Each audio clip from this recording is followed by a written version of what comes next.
en Francia? ¿O qué pasa en Francia cuando hay situaciones que la sociedad no tolera?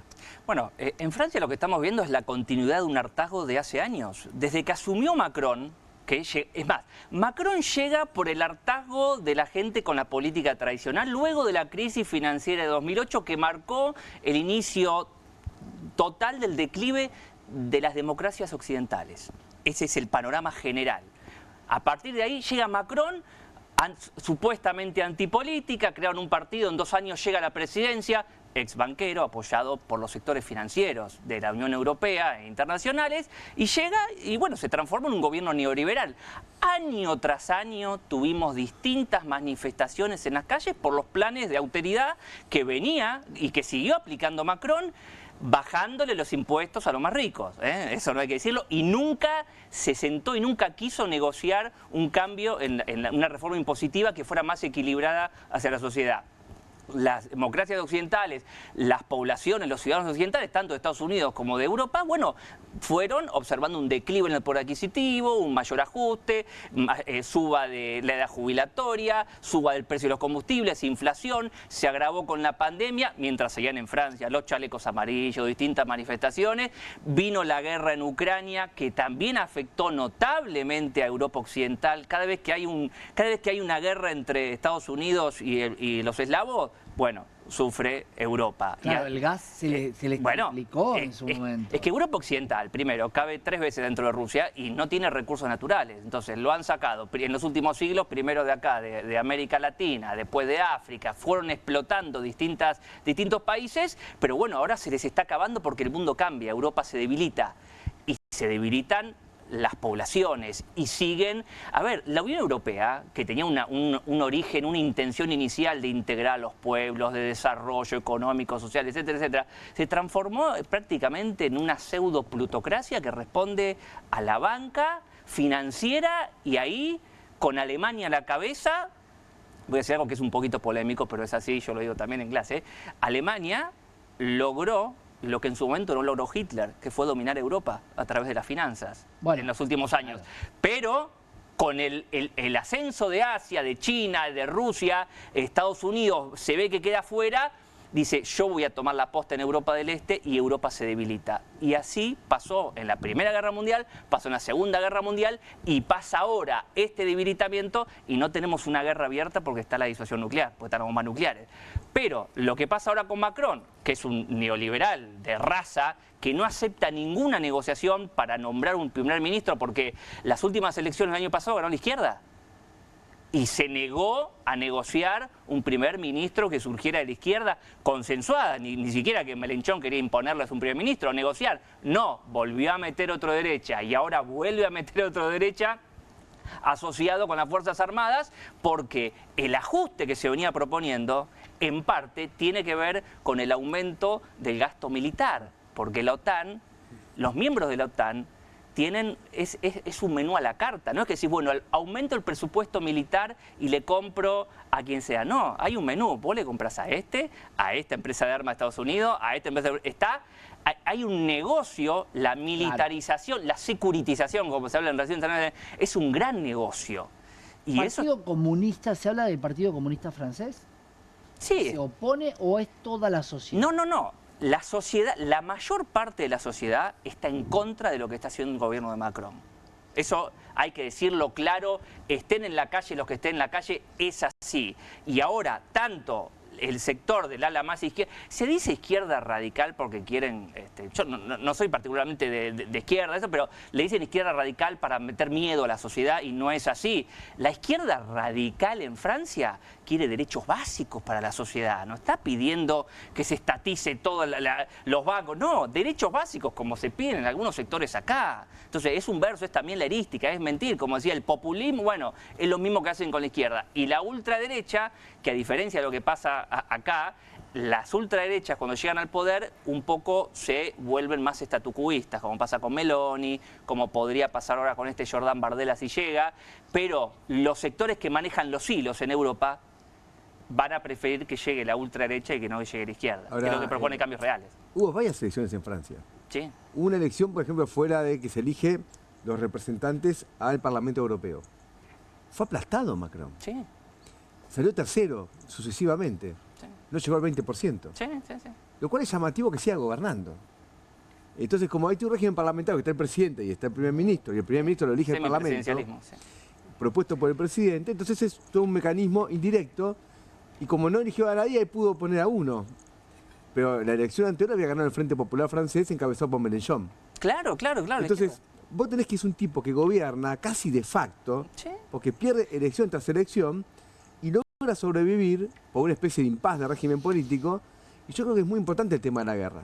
La guerra Sí. es el gran dato internacional, que influye en Argentina, que influye en América Latina, y en Europa más que incluso en nuestro país, por este tema de la cercanía. Hoy hay una guerra en Europa. O sea, hoy tenemos una guerra en Europa. La guerra en Ucrania es una guerra de la OTAN contra Rusia, no es una guerra de Ucrania solo. Sí. Ucrania no hubiese sobrevivido 2 días sin la OTAN. Y el aumento del gasto militar, que abarca Alemania, que abarca Francia, es en parte comprar a Estados Unidos, pero también es el intento de reanimar una economía muy alicaída a través de la industria militar. Ahora, no es lo mejor. Claro. Las armas hay que usarlas después. Igual a Ucrania también Estados Unidos le dijo yo te ayudo, pero después, ¿cómo vamos a arreglar, no? Con Bueno, las tierras raras. se las tienen que quedar ellos, Claro. lógico. A mí sí me parece un punto de Francia, que es el debate sobre el sistema de seguridad social, la edad jubilatoria, que es un debate central en el mundo y en Argentina también.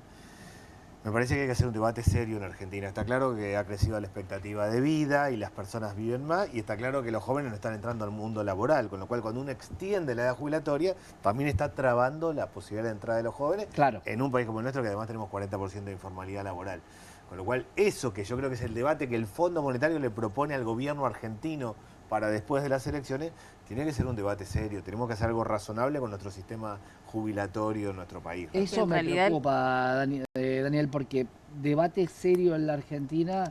No, pero eso, Es que en realidad eso marca los próximos 50 años a del país ver, en serio. Claro, no es un debatecito son las bases que muchas veces se dice, la Argentina no puede fijar 10 bases claras. Eso es el tema de cómo vamos a vivir claro. nosotros, nuestros hijos y nuestros nietos en la Argentina. Con lo cual hay que hacerlo seriamente y no hacer locuras de recorte a lo que imagina el gobierno. Claro, pero me parece que el problema está en ver, y vos un poco, Daniel, lo decías, es que la crisis del sistema previsional en Argentina no se va a resolver extendiendo la edad jubilatoria. Exactamente. Porque en realidad el problema que tiene el sistema previsional argentino es que tiene más del 40% de su mercado laboral informal. Eso implica que no hay cargas patronales, no hay contribuciones, no hay aportes a la seguridad social.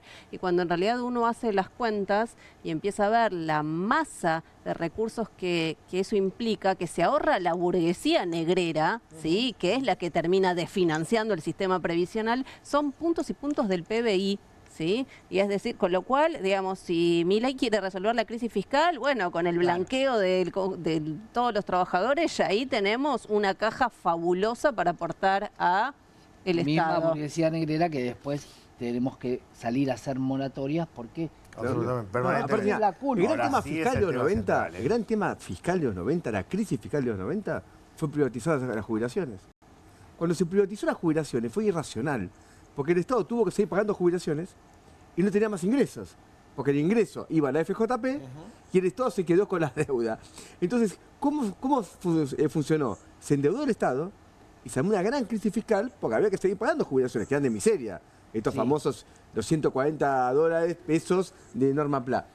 Pero la guita se la llevaba a FJP, que se llevaban el 30% del ingreso sobre la base de comisiones.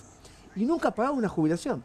Cuando tenían que empezar a pagarla, no te dan un peso, No, y de iba a hecho- ser estatizado. de Cuidado hecho, esa hay- palabra, no. no a FJP, que no tentemos a la suerte. No, y No, hay- no, hay eso es lo que quiere Milei, pero ¿eh? Eso es lo más que quiere complicado, Milei. hay Sí, 22.000 sin personas ninguna que duda. sí se jubilaron por ese sistema y están con jubilaciones Sí, paupérrimas. menos que mínimo. Que tiene que ayudarlos el Estado también. Exactamente. Yo creo que este es el debate serio que hay que dar. No se puede dar a lo que sea, a lo bestia. De hecho, en la primer ley bases, cuando mandó la primera ley bases, eran 742 artículos, fue desarmándose, pero tenían también una reforma previsional, tenía todo junto metido.